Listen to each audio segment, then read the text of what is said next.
After the end of World War II, the world was split into two, East and West. This marked the beginning of the era called the Cold War.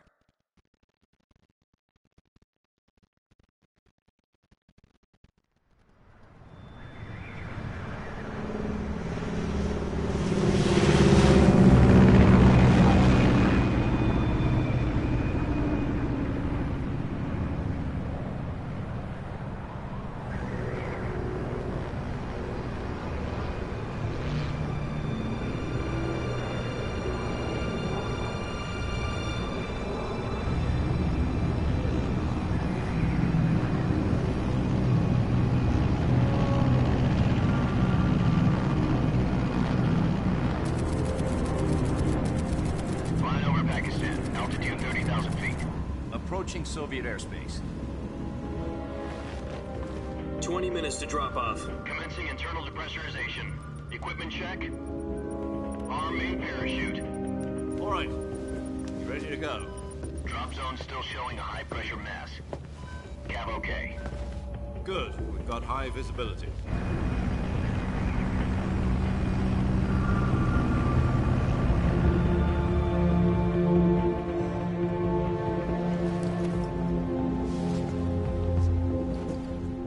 Cigar. Connecting oxygen hose to interior connector. Put on your mask.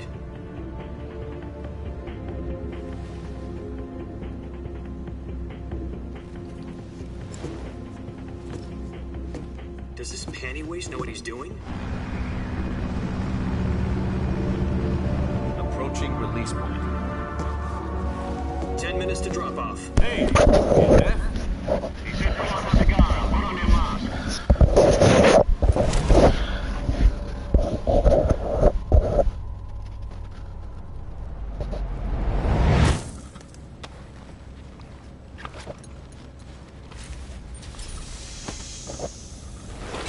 Depressurization complete.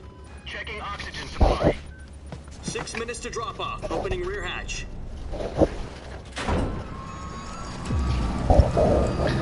Let's get it. Sunrise. See what's going on here.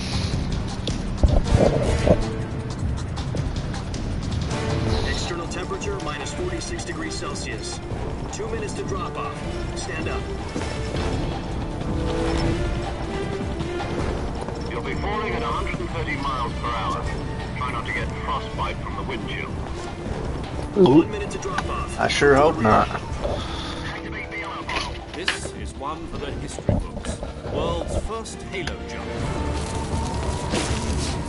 10 seconds to drop off. Stand by. Status okay. All green. Prepare for drop off. Countdown. 5, 4, 3, 2, 1. Spread your wings And fly. God be with you. Here we go.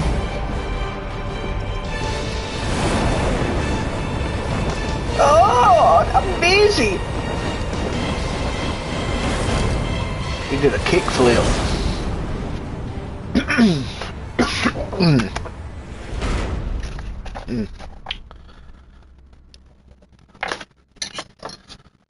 Jack, I've got some important news. The head of the CIA has finally given us the green light for the Virtuous mission. Virtual mission? No, the Virtuous mission. The future of our Fox unit depends on it. If it succeeds, we'll be officially organized into a unit. Virtuous mission? Sounds like some kind of initiation ritual. You know, don't get cocky. This isn't a training op. Right. So what exactly is this wonderful mission? Well, about 2 years ago, a certain Soviet scientist requested asylum in the West through one of our moles. His name is Nikolai Stepanovich Sokolov. He's head of the OKB 754 Design Bureau, one of the Soviets' top-secret weapon research facilities, and the East's foremost expert on weapons development. Sokolov? Isn't he that famous rocket scientist? The very same. On April the 12th, 1961, the Soviets achieved the first manned spaceflight in history. What's that remote? But there was no gun. Well spoken. The rocket that carried Yuri Gagarin to orbit was the A-1, known as the Vostok rocket. Sokolov is said to be the man most responsible for the multi-engine cluster used in that rocket. After Gagarin's flight, Sokolov left rocket development to become the head of the newly established Design Bureau. From a lowly technician to head of a design bureau, that's quite a success story, so why do you want to defect? It seems he'd become afraid of his own creations. Afraid? Call it a crisis of conscience. And for that, he left his country and his family behind and went over the fence? Not exactly. One of his conditions was that his family was also to be taken safely to the West. We used a mole to get the family out first, and succeeded in sneaking Sokolov over the Berlin Wall shortly afterwards. I was the one who conducted the operation. The security on the eastern side was still full of holes back then. Then what? We got Sokolov over in one piece, but the whole ordeal had left him exhausted, and we checked him into a hospital in West Berlin. Mic It took check. 2 weeks and more than 600 miles to get from the research facility in the Soviet Union to Berlin. He was in no condition to say anything coherent. And it was only a week later that we had something much bigger on our hands.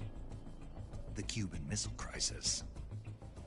October the 16th, 1962, President Kennedy received word that the Soviets were in the process of deploying intermediate-range ballistic missiles in Cuba. The President demanded that the Soviets dismantle and remove the missiles. At the same time, he announced a naval blockade to prevent further missile shipments from reaching Cuba. But the Soviets didn't back down, instead placing their armed forces on secondary alert. Soviet transport ships carrying missiles continued on course towards Cuba. US and Soviet forces went on alert for an all-out nuclear war. Frantic negotiations were conducted through the UN's Emergency Security Council and unofficial channels to end the hair-trigger standoff. Finally, on October the 28th, the Soviet Union agreed to remove its missiles from Cuba, and so the world avoided a nuclear holocaust. But in order to get the Soviets to pull their missiles out, we had to make a deal. You mean the one where the US agreed to remove its IRBMs from Turkey? No.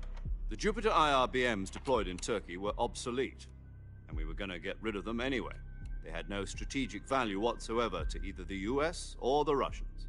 The Turkey deal was a ruse, a cover story that was fed to the other intelligence agencies around the world. So what did the Russians really want? Sokolov. They wanted us to return Sokolov. You mean the Soviets pulled out of Cuba just to get their hands on Sokolov? That's right. What the hell was he working on? At the time, we had no idea. We were running out of time. It was either give up Sokolov or risk full-scale nuclear war. In the end, we had no choice. President Kennedy gave in to Khrushchev's demand. The next day, I got Sokolov out of the hospital, handing him over to agents on the eastern side. Sokolov kept on screaming, "Save me," until he disappeared from my sight. Then, a month ago, we received some new information from one of our moles. About Sokolov? Yes. He was taken back to the research facility and forced to continue working on the weapon in question under KGB supervision. What's more, it's on the verge of completion. So what kind of weapon is it? Something to do with space rockets? No, missiles. Same technology. I guess you're right. We don't know the details, but it appears to be a new kind of nuclear device. For half a year now, the Soviets have been conducting frequent nuclear tests at Semipalatinsk. Something to do with the weapon, I assume. We're talking about a secret weapon so big that Khrushchev was ready to pull out of Cuba to get it back. Is Sokolov still in the facility? No. According to our intelligence, he's in Selino-Yarsk, a place in the mountains about 3 miles to the west that's known as the Virgin Cliffs. The Virgin Cliffs. Nice name for a virtuous mission. They moved him there just recently. Why? Apparently, they're conducting a field test of the weapon, but it's our best chance to get him back. This mission would never have been possible if he was still in the research facility. This is our last chance. Sokolov must have known that too when he contacted us.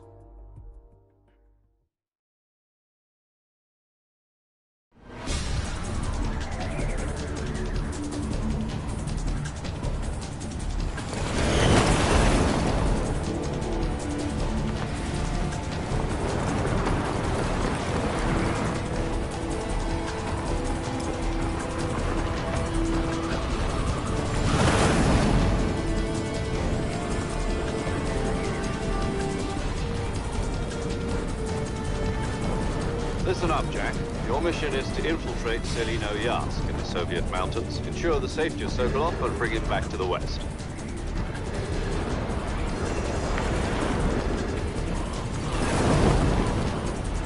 If we don't get Sokolov back before that weapon is complete, we'll be facing a major crisis. The clock is ticking.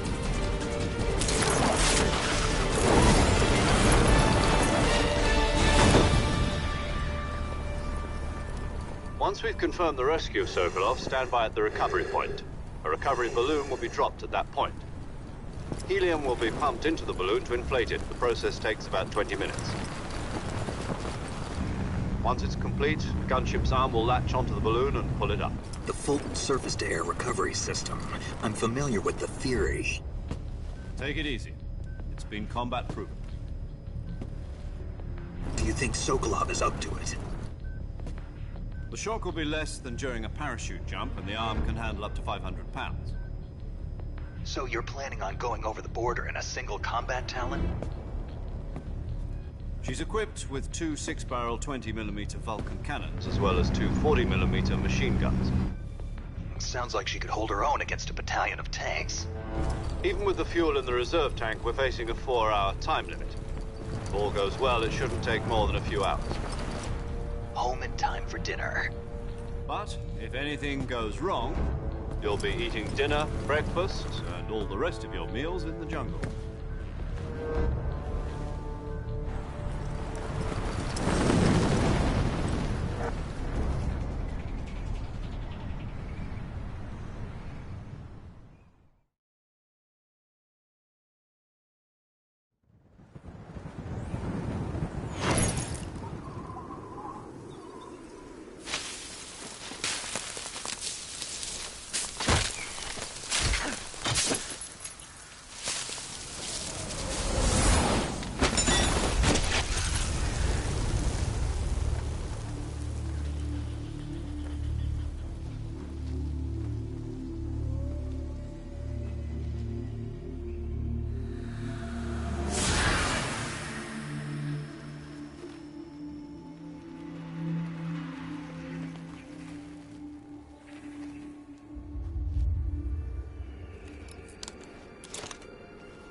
Do you copy? You're already in enemy territory, and somebody might be listening in. From here on out, we'll be using code names to refer to each other. Your code name for this mission will be Naked Snake. I'll be referring to you as Snake from now on. You're not to mention your real name. Snake? What, you don't like snakes? What do you mean? You've eaten one before, haven't you? In survival training. I'm glad to hear that. I don't know if I'd ever order one in a restaurant, but... Be careful, you might not have a choice. What about you, Major? What should I call you? Let's see. I'll be Tom. Call me Major Tom. This will be a sneaking mission. You must not be seen by the enemy. You must leave no trace of your presence. Is that clear? This kind of infiltration is the Fox unit's speciality. In other words, weapons and equipment are procured on site. That goes for food as well. You're completely naked, just as your name implies. Great. Now I see why you asked me if I like snakes. I suppose calling me Snake was your idea of a joke, too. No. There's a good reason for that. I'll tell you later when the time is right. Gotcha. Getting back to the subject, how exactly am I supposed to feed myself? You've been issued a knife and a tranquilizer gun. Use them to hunt for food. You'll also find some medical supplies in your backpack. Yeah, about the backpack. I lost it in a tree on the way down. I see. Well, you'd better go back and get it then. You know where it is? No problem. I can see it from here. It's stuck on a branch.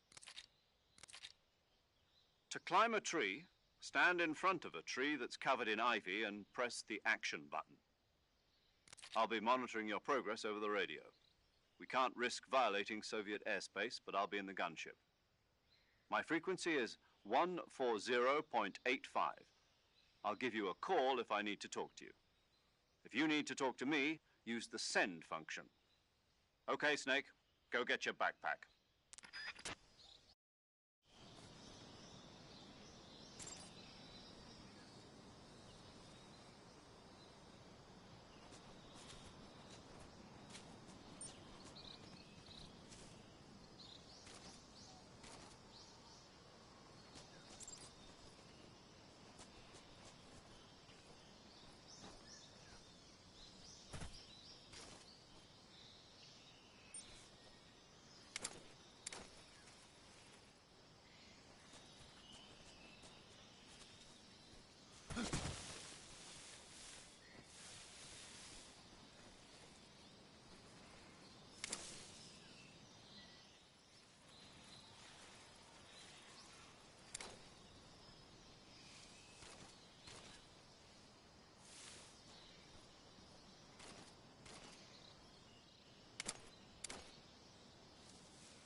Snake, where do you think you're going? You can't expect to proceed with the mission without any weapons or equipment. First, you'll need to recover your backpack. It's caught on a tree to the south. Press the action button to climb the tree and retrieve your backpack. Is that clear?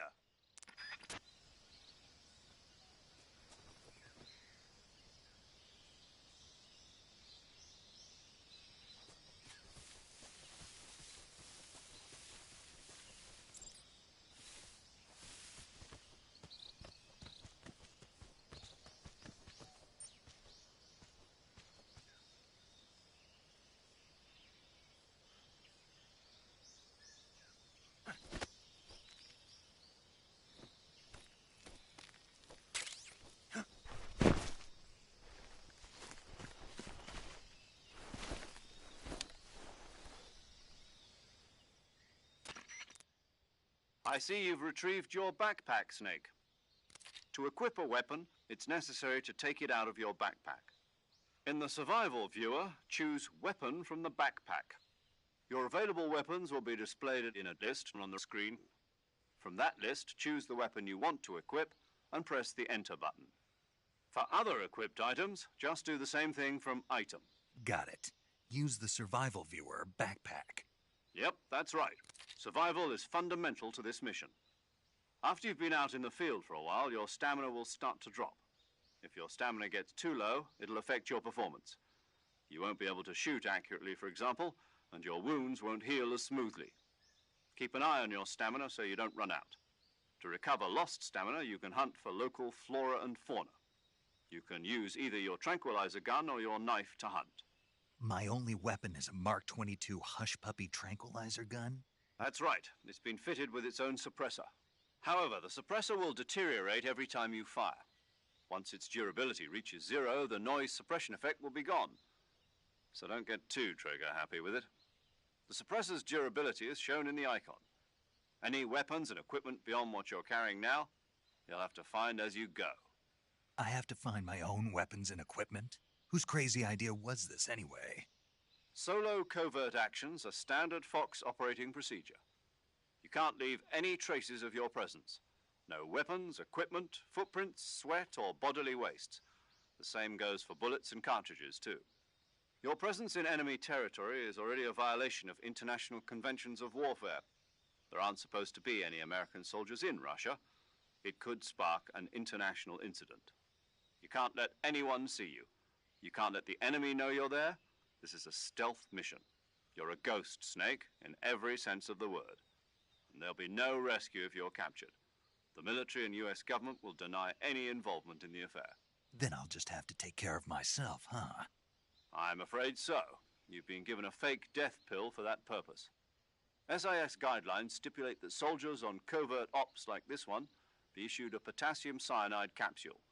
Tape it to your body so you can take it when you need to. How generous of you.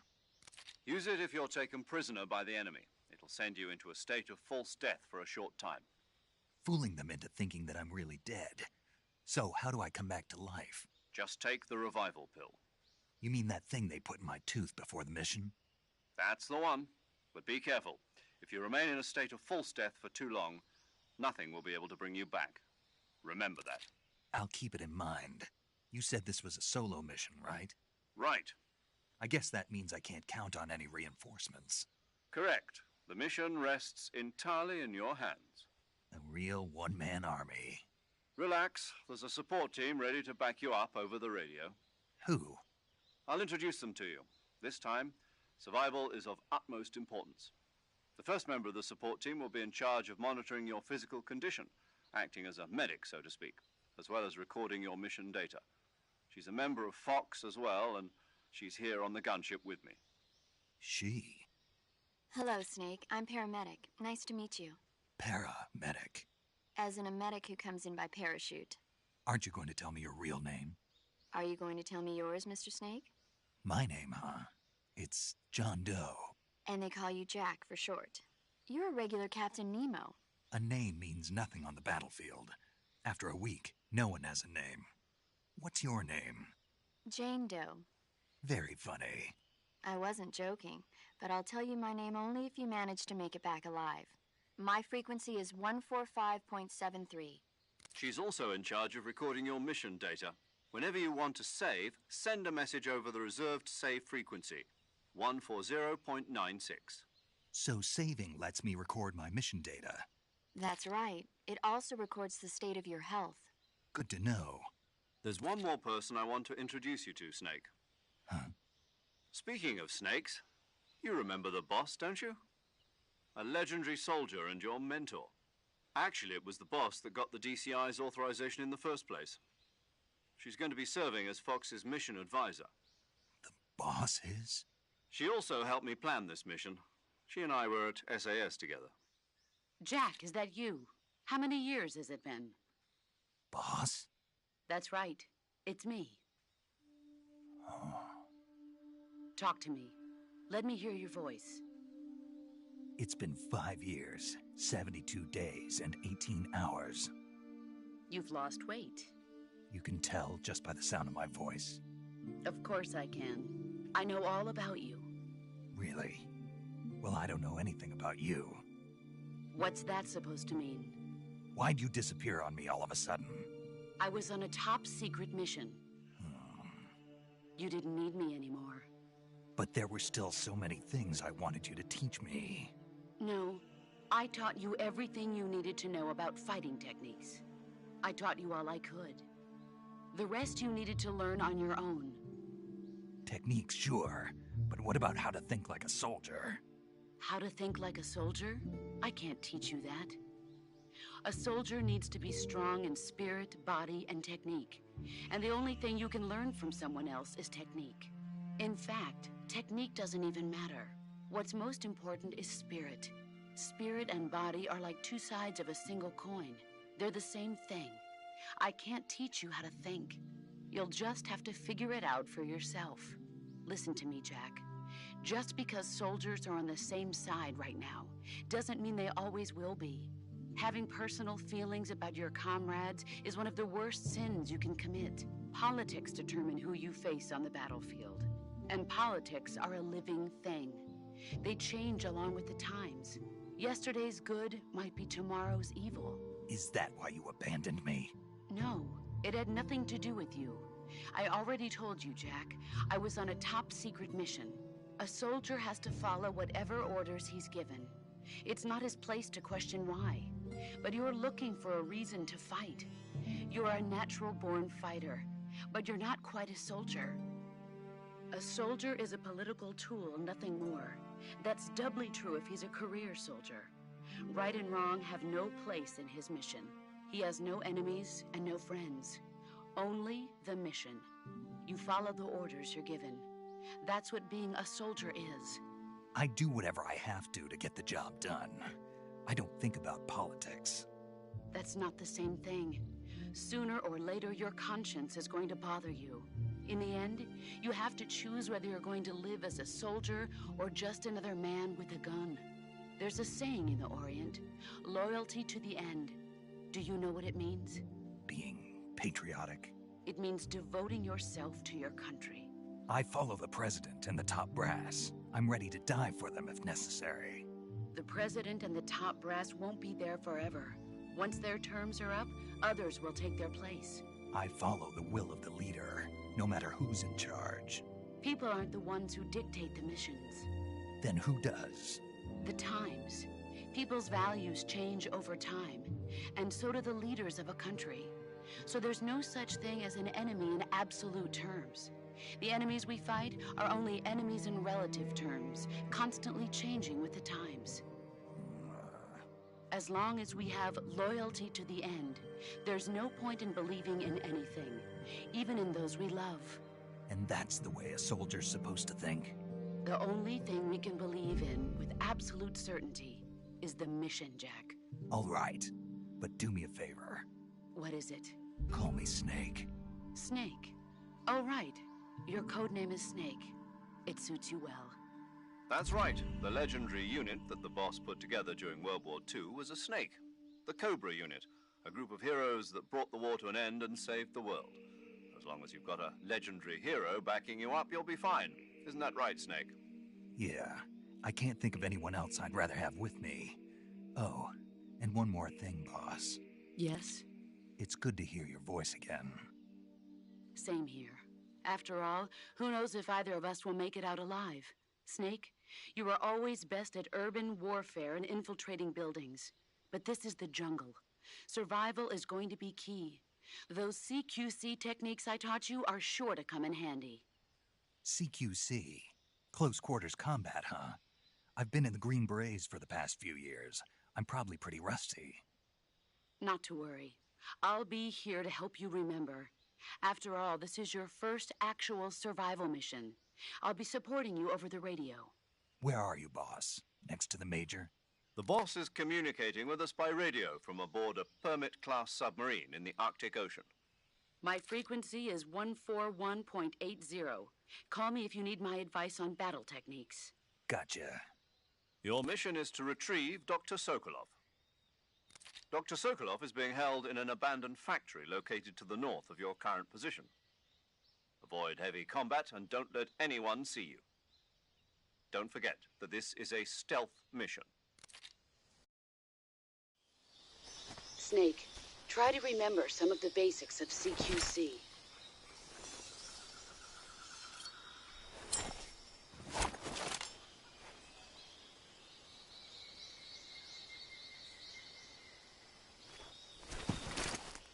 Commencing Virtuous mission now.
saving the game, Snake?